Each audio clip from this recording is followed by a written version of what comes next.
Hello, friends. Today, Mama will be reading a book called The Little Engine That Could.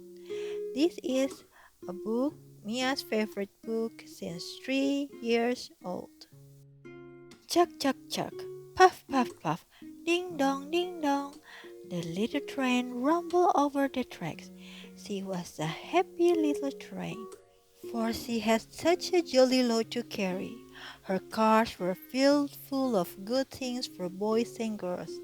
There were toy animals, giraffes with long necks, teddy bears with almost no necks at all, and even a baby elephant. Then there were dolls with blue eyes and yellow curls, dolls with brown eyes and brown bubble heads, and the funniest little toy clown you ever saw. And there were cars full of toy engines, airplanes, tops, jackknives, picture puzzles, books, and every kind of things boys or girls could want. But that was not all. Some of the cars were filled with all sorts of good things for boys and girls to eat. Big golden oranges, red cheek apples, bottles of creamy milk for their breakfast, fresh spinach for their dinners, peppermint drops, and lollipops for afternoon treats. The little train was carrying all these wonderful things to the good little boys and girls on the other side of the mountain. She puffed along merrily. Then, all of a sudden, she stopped with a jerk. She simply could not go another inch. She tried and she tried, but her wheels would not turn. What were all those good little boys and girls on the other side of the mountain going to do without the wonderful toys to play with and the good food to eat? "Here comes a shiny new engine," said the funny little toy clown who jumped out of the train. "Let us ask him to help us." So all the dolls and toys cried out together, "Please, shiny new engine, won't you please pull our train over the mountain? Our engine has broken down, and the boys and girls on the other side won't have any toys to play with or good food to eat unless you help us." But the shiny new engine snorted, "I pull you. I am a passenger engine. I have just carried a fine big train over the mountain, with more cars than you ever dreamed of. My train had sleeping cars with comfortable berths, a dining car where waiters bring whatever hungry people want to eat, and parlor cars in which people sit in soft armchairs and look out of big plate glass windows. I pulled the likes of you, indeed not." And off he steamed to the roundhouse, where engines live when they are not busy.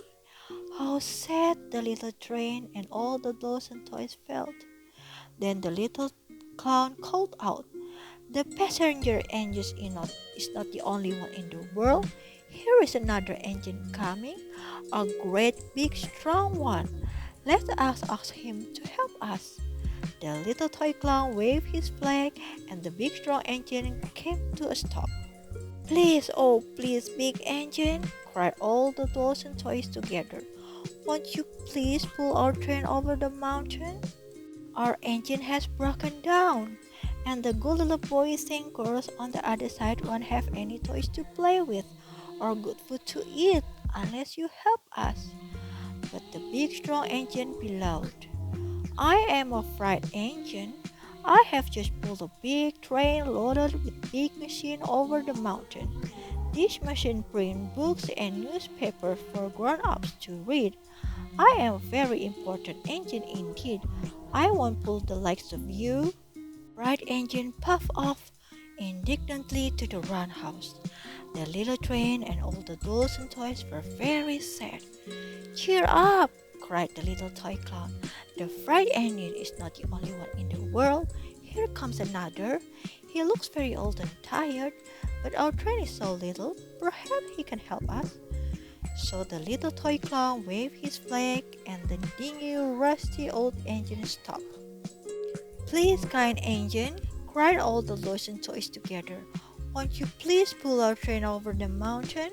Our engine has broken down, and the boys and girls on the other side won't have any toys to play with or good food to eat unless you help us. But the rusty old engine said, I'm so tired. I must rest my weary wheels. I cannot pull even so little a train as yours over the mountain. I cannot, I cannot, I cannot. And off he rumbled to the roundhouse jogging. I cannot, I cannot, I cannot. Then indeed the little train was very, very sad, and the dolls and toys were ready to cry. But the little clown called out, here is another engine coming, a little blue engine, a very little one. Maybe she will help us. The very little engine came chugging merrily along. When she saw the toy clown's flag, she stopped quickly. What is the matter, my friends? She asked kindly. Oh, little blue engine, cried the dolls and toys, will you pull us over the mountain? Our engine has broken down, and the good boys and girls on the other side won't have any toys to play with or good food to eat unless you help us. Please, please, please help us, little blue engine. I'm not very big, said the little blue engine. They use me only for stretching trains in the yard. I have never been over the mountain. But we must get over the mountain before the children awake, said all the dolls and toys. The very little engine looked up and saw the tears in the doll's eyes, and she thought of the good little boys and girls on the other side of the mountain who would not have any toys or good food unless she helped. Then she said, I think I can, I think I can, I think I can, I think I can. And she hitched herself to the little train. She tugged and pulled and pulled and tugged, and slowly, slowly, slowly they started off. The toy clown jumped aboard, and all the dolls and the toy animals began to smile and cheer. Puff, puff, puff, chuck, chuck, chuck, went the little blue engine. I think I can. I think I can. I think I can. I think I can. I think I can. Think I can. I think I can. Up, up, up. Faster and faster and faster and faster the little engine climbed until at last they reached the top of the mountain. Down in the valley lay the city. Hooray! Hooray! Cried the funny little clown and all the dolls and toys. The good little boys and girls in the city will be happy because you help us, kind little blue engine. And the little blue engine smiled and seemed to say as he puddled steadily down the mountain, I thought I could, I thought I could, I thought I could, I thought I could, thought I could, I thought I could. What a nice story! Do you like it too?